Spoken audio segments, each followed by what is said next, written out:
Hello बस dreamers, आज तारीख है 25 मार्च 2021। चलिए हम अपना डिस्कशन स्टार्ट करते हैं।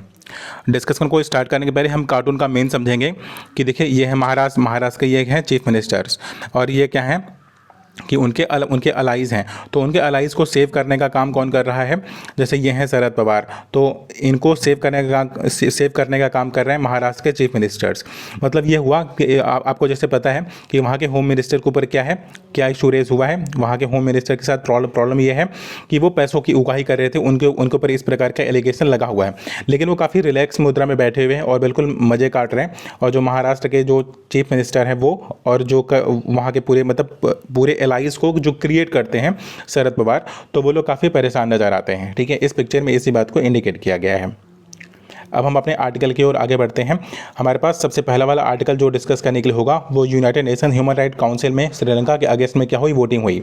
बट इंडिया क्या करता है, वहाँ से एब्सेंट हो जाता है। एब्सेंट क्यों हो जाता है? क्योंकि इंडिया और श्रीलंका के बीच में क्या हुआ है, एक डील हुआ था।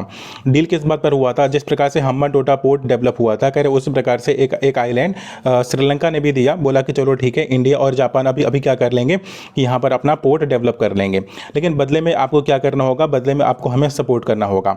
लेकिन इंडिया क्या करता है? इंडिया सपोर्ट नहीं करता है, बल्कि वहाँ से एब्सेंट हो जाता है।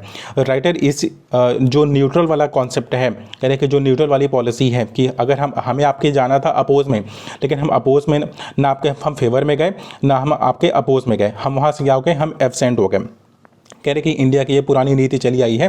रादर इसी बात को क्रिटिसाइज करते हैं, कहते हैं कि आप वर्ल्ड ऑर्डर में आप खुद को सुपर पावर बनाने की कोशिश कर रहे हो, तो आप वर्ल्ड लेवल पर अदर कंट्रीज़ को भी आप क्रिटिसाइज नहीं कर पाओगे। जो उइगर मुस्लिम के ऊपर जो प्रॉब्लम्स हैं, जो इनह्यूमन एक्टिविटीज़ चल रही हैं, कह रहे हैं आप उस पर भी क्या कर पाओगे, आप उस पर क्वेश्चन रेज नहीं कर पाओगे। क्योंकि जो LTT ने किया था जब सिविल वॉर चल रहा था श्रीलंका में, कह रहे हैं कि उसी के रिगार्डिंग उस वक्त जो श्रीलंका की आर्मी थी उन्होंने काफ़ी इनह्यूमन एक्टिविटीज़ रन की थी, और आप उसके अगेंस्ट में आप United nation human right council में जब बातें हो रही थी, तो आप क्या कर रहे हो, आप वहां पर वोटिंग नहीं करने के लिए जा ही नहीं रहे हो। तो कह रहे फिर आपको अधिकार नहीं मिलता है कि आप वर्ल्ड लेवल पर आपके अदर कंट्रीज जहां पर इनह्यूमन एक्टिविटीज़ चल रही हो, चाहे वो पाकिस्तान समर्थित वो बलूच वाला रीजन हो, चाहे वो ईरान वाला रीजन हो, चाहे वो यमन वाला रीजन हो, कह रहे आप वहां पर बोल नहीं सकते हो। राइटर इसी बात को क्रिटिसाइज करते हैं। ठीक है, अभी हमारे पास नेक्स्ट वन आर्टिकल है डिस्कस करने के लिए रिगार्डिंग द इंडिया की डेमोक्रेसी है। राइटर कहते हैं कि देखिए कि इंडिया की डेमोक्रेसी को कुछ वेस्टर्न इंस्टीट्यूशन ने क्या किया कि डिग्रेड किया हुआ है। बोला कि चलो इंडिया में क्या है कि डेमोक्रेसी नहीं है। राइटर उन्हीं बातों को करते हैं, कटाक्ष करते हैं और क्रिटिसाइज करते हैं। कहते हैं कि ये बहुत अच्छा हुआ कि एस जयशंकर प्रसाद हमारे जो विदेश मंत्री हैं, कह रहे उन्होंने क्या किया, क्रिटिसाइज किया और डिनाइड किया कि इंडिया की डेमोक्रेसी है, कह रहे वो फ्लॉड डेमोक्रेसी है, उसको डिग्रेड किया गया। कह रहे हैं वो पूरा इंस्टीट्यूशन का क्या बताते हैं, ये पूरी पॉलिटिक्स बताते हैं।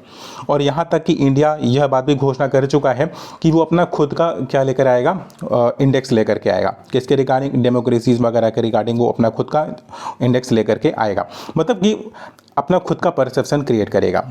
अब देखिए राइटर यहाँ पर बात क्या करते हैं, कहते हैं कि जो सोशल परसेप्शन है कि अगर वेस्टर्न वर्ल्ड अगर किसी प्रकार का इंडेक्स अगर वो करता है, रिलीज़ करता है, तो इंडिया में उसको वैल्यू बहुत ज़्यादा दी जाती है। तो राइटर इसी बात को क्रिटिसाइज़ करते हैं, कहते हैं कि इंडिया में भी कह रहे हैं कि जो वेस्टर्न वर्ल्ड के इंस्टीट्यूशंस अगर कोई बात वो करते हैं, पब्लिश करते हैं, तो कह रहे हैं कि जब वेस्टर्न वर्ल्ड कह रहे कि उनके वैल्यू पर अगर वो खरा नहीं उतरता है, तो इसका मतलब ये नहीं हुआ कि वो डेमोक्रेसी है ही नहीं। कह रहे कि डेमोक्रेसी के कह रहे कई प्रकार हो सकते हैं। कह रहे कि इंडिया में अपना खुद का कल्चर है, कह रहे कि हम उसे फॉलो करते हैं। कह रहे कि वेरियस रीज़न है, कह रहे कि हम उसे फॉलो करते हैं। कह रहे आपके यहाँ तो मतलब बुर्का भी बैन हो जाता है, मुस्लिम इंटर भी नहीं कर सकते हैं, बट उसके बावजूद भी आपके यहाँ पे अच्छी खासी डेमोक्रेसी है। लेकिन हमारे यहाँ क्या है कि हमारे यहाँ डेमोक्रेसी है ही नहीं, क्योंकि हम मतलब वेरियस रीज़न कह रहे हैं कि ये जो सारे पैरामीटर जो वेस्टर्न वर्ल्ड के पैरामीटर हैं, कह रहे हैं वो हमारे लिए उपयोगी नहीं है। और राइटर यहाँ पर एस जयशंकर प्रसाद को क्या करते हैं, थोड़ी सी तारीफ करते हैं और बोलते हैं कि इंडिया को अपना खुद का नैरेटिव डेवलप करना चाहिए, हमें वेस्टर्न के नैरेटिव पर हमें काम नहीं करना चाहिए। क्योंकि वेस्टर्न के नैरेटिव से अगर हम करते हैं तो पूरी वो कोलोनिज्म वाली फीलिंग आ जाती है। मतलब कि हम एक प्रकार से उनकी विचारधाराओं के गुलाम हैं, कि मतलब वेस्टर्न वर्ल्ड अगर कोई बात सोचता है तो हम उसी को क्या करते हैं, हम उसी को बिलीव कर लेते हैं। अच्छा, अगर उन्होंने कहा है तो अच्छा ही होगा। कह रहे ऐसा बिल्कुल भी नहीं है।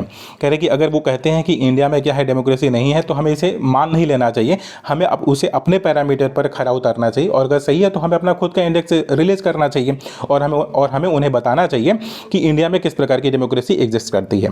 ऑलराइट, तो हमारा ये वाला आर्टिकल क्या हो गया, डिस्कस हो गया। देखिए अभी हाल ही में हुआ कि कुछ फिल्मों को अवार्ड दिया गया। जो इस वाले आर्टिकल में बात किस पर करें, ज़्यादा कुछ है नहीं, लेकिन ये कुछ बातों को बताते हैं। कहते हैं कि देखिए जो पॉलिटिकली मोटिवेटेड पर्सनालिटीज़ थी, कह रहे हैं कि आप उन्हें बिल्कुल सेलेक्ट करके आप क्या करते हो कि आप उन्हें अवार्ड दे देते हो। जैसे कंगना रनावत को अवार्ड देने के खिलाफ राइटर यहाँ पर बोलते हैं, कहते हैं कि देखिए आपने सुशांत सिंह राजपूत और आपने ये कंगना रनावत को कह रहे हैं अवार्ड आपने केवल इसलिए दे दिया है कह रहे कि जबकि इनसे ज़्यादा ही डिजर्विंग कैंडिडेट आपके पास थे, आपके पास ऑप्शन थे, लेकिन ये पॉलिटिकली मोटिवेटेड था। आपने केवल उनको पुरस्कार इसलिए दिया क्योंकि वो केवल न्यूज़ में थे। ठीक है, एक जाकर के कैमरे के सामने रो देती है तो फिर आप तो फिर आप क्या करते हो, आप उसे अवार्ड वो कर देते हो, प्रोवाइड करवा देते हो। कह रहे उसी प्रकार से कह रहे जो अवार्ड है ना, कह रहे अवार्ड को एक फिल्म की तरह लेते हैं राइटर।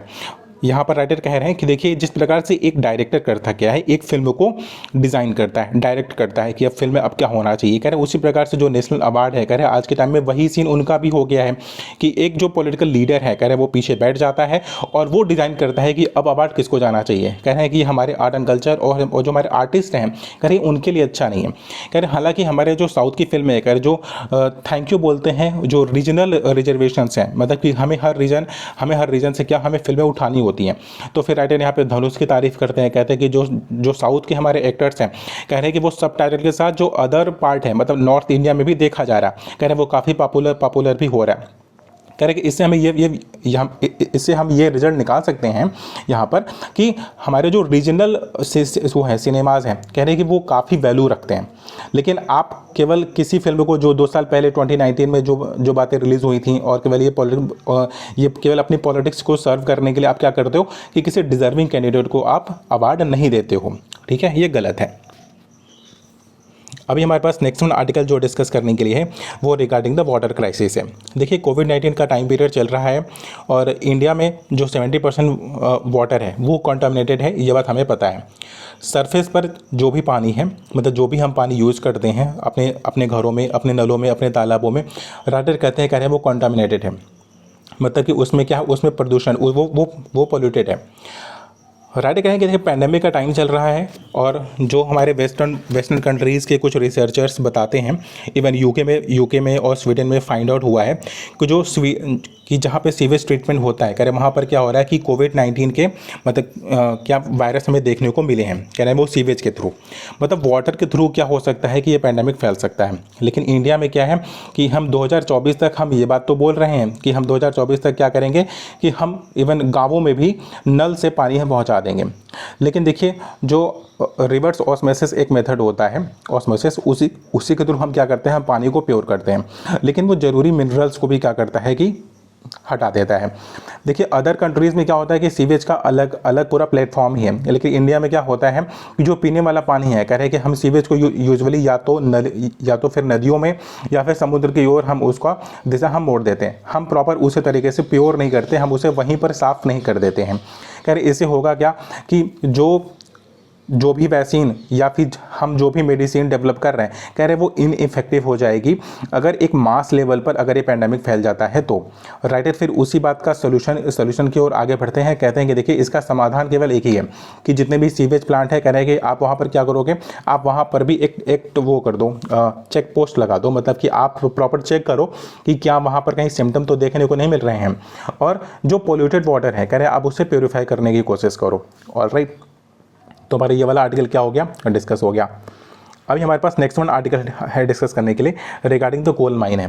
देखिए हुआ क्या कि ऑस्ट्रेलिया पूरी दुनिया का, मतलब पूरे वर्ल्ड में अगर 2020 में अगर आप देखोगे तो जो कोल की माइनिंग हुई थी, कह रहे हैं वो 8 बिलियन टन की हुई है। अब 8 बिलियन टन में से 1/3 जो कोल की माइनिंग हुई है, कह रहे वो ऑस्ट्रेलिया में हुई है।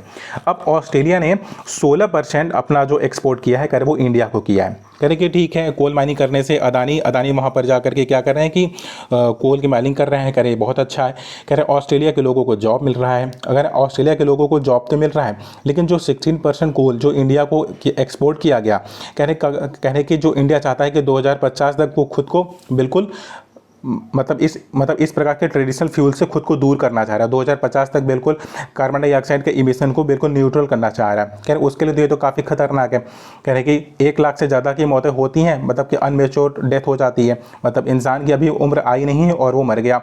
ठीक है, मतलब वो छोटी सी उम्र में वो काफ़ी बड़ा दिखने लग जाता है। कह रहे केवल इसी जो कार्बन डाइऑक्साइड का क्या है कि इमिशन की वजह से। राइटर कहते हैं कि देखिए, आप तो एक तरफ तो आप सोचते हो कि चलो हम ग्रीन एनर्जी की ओर, हम रिन्यूएबल एनर्जी की ओर हम आगे बढ़ रहे हैं, और दूसरी तरफ आप क्या करते हो कि ऑस्ट्रेलिया से 16% जो उनका एक्सपोर्ट है जो कोल का, कह रहे कि पहली बात तो वो 1/3 का क्या है वो कोल की माइनिंग भी करता है, और उसका भी 16% आपके यहाँ आता है। मतलब इमिशन आपके यहाँ हो रहा है और कार्बन की जो रेटिंग है कह रहे वो तो आपका जा रहा है, मतलब कार्बन का फुटप्रिंट किसका है, कह रहे वो आपका है। कह रहे कि आपको इसे बंद करना चाहिए और आपको इसका सोल्यूशन ढूंढना चाहिए रिन्यूएबल एनर्जी को, क्योंकि इंडिया में इससे जॉब तो जनरेट होती नहीं है, बल्कि हमारा जो कार्बन फुटप्रिंट है कह रहे वो बढ़ जाता है। और राइट, तो हमारा ये वाला आर्टिकल क्या हो गया, डिस्कस हो गया। तो जितने भी रेलेवेंट आर्टिकल थे आज की तारीख में वो सारे आर्टिकल डिस्कस हो चुके हैं। Thank you so much for watching the video.